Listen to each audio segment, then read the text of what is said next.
बोल सतगुरु माता सदीक्षा शविंदर हरदेव जी महाराज की जय।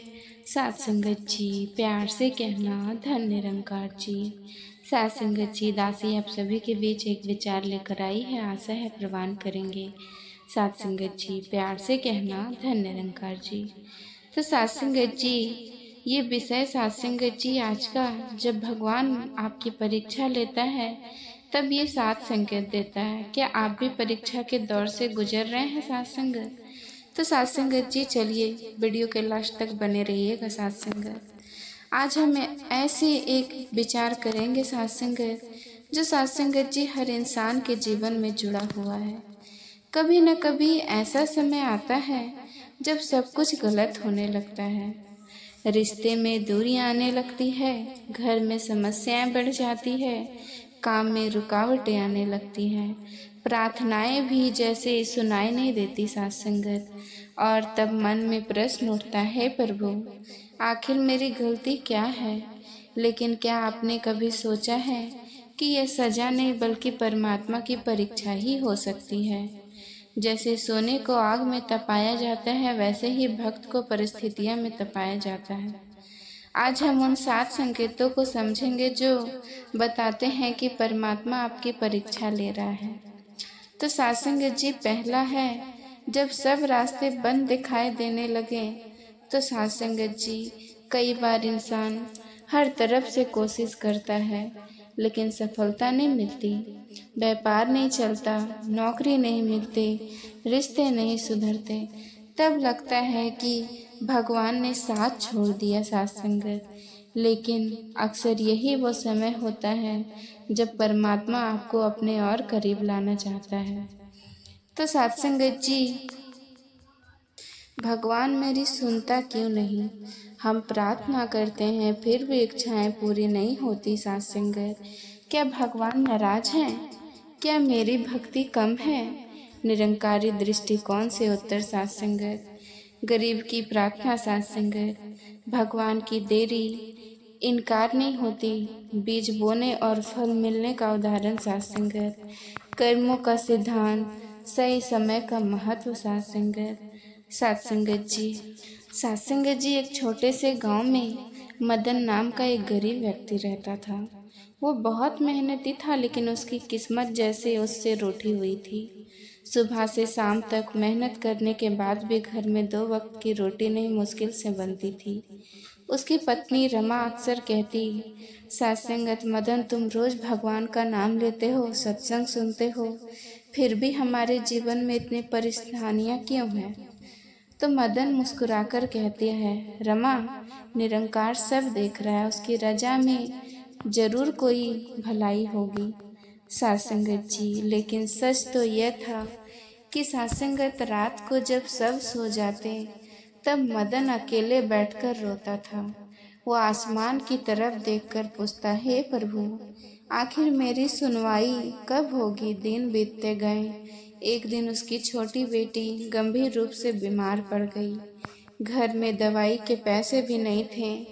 मदन का दिल टूट गया सात संगत। उसने पहली बार निराश होकर कहा, क्या मेरी प्रार्थनाएं आप तक पहुंची भी है या नहीं?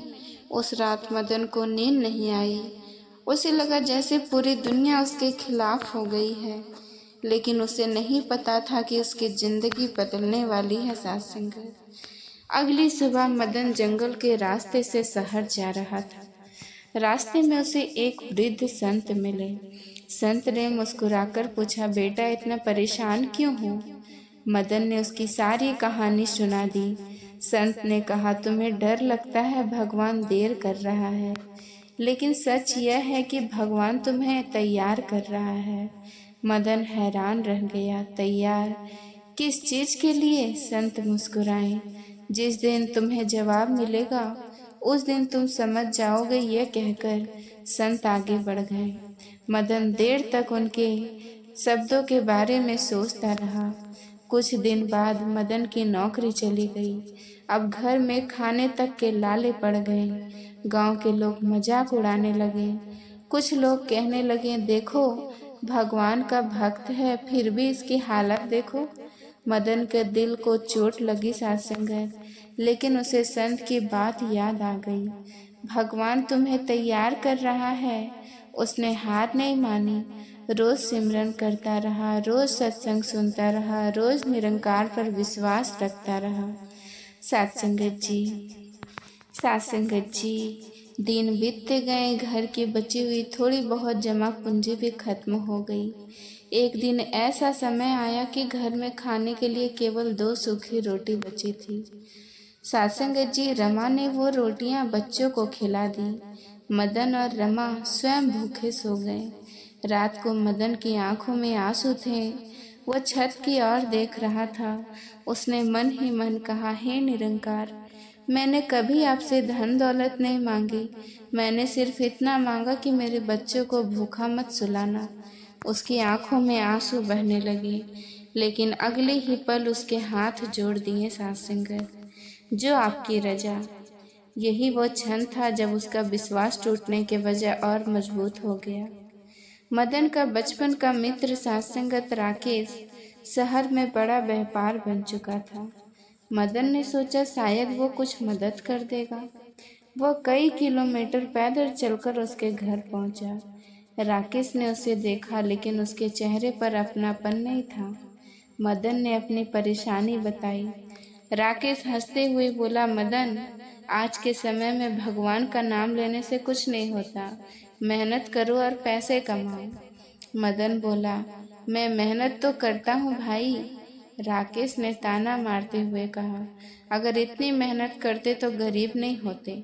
ये शब्द मदन के दिल में तीर की तरह लगे। जिस मित्र के साथ बचपन बिताया था, वही आज उसे अपमानित कर रहा था। सत्संगत मदन चुपचाप वहां से लौट आया। रास्ते भर उसकी आंखों से आंसू बहते रहे, लेकिन उसने किसी से शिकायत नहीं की। सत्संगत, कुछ दिन बाद गांव में सत्संग का कार्यक्रम था। सत्संगत जी, मदन बहुत टूट चुका था, फिर भी वो सत्संग में गया। मंच से एक संत ने कहा, जब जीवन में सब लोग साथ छोड़ दें, तब समझ लेना कि परमात्मा आपको अपने और करीब बुला रहा है। ये शब्द सीधे मदन के दिल में उतर गए। सत्संगत आगे बोले महात्मा सत्संगत, भगवान कभी किसी भक्त को नहीं भूलता, वो सिर्फ सही समय का इंतजार करता है। मदन की आंखों से आंसू बहने लगे। सत्संगत, उसे लगा जैसे ये संदेश उसके लिए था। उस रात कई महीनों बाद उसे चैन की नींद आई। और सत्संगत जी, उसे महसूस हुआ कि परिस्थितियां अभी नहीं बदली, लेकिन उसके कुछ अंदर बदल रहा है। उसका विश्वास पहले से कहीं ज़्यादा मजबूत हो चुका था। सत्संगत, क्या मदन की बेटी ठीक होगी? क्या उसे काम मिलेगा? क्या जिसने उसका अपमान किया था, वही एक दिन उसे माफ़ी मांगे? सत्संगत जी, प्यार से कहना जी, धन निरंकार जी। सत्संगत जी, आप जी को ये विचार पसंद आया हो तो चैनल को सब्सक्राइब जरूर कीजिएगा। सत्संगत जी, प्यार से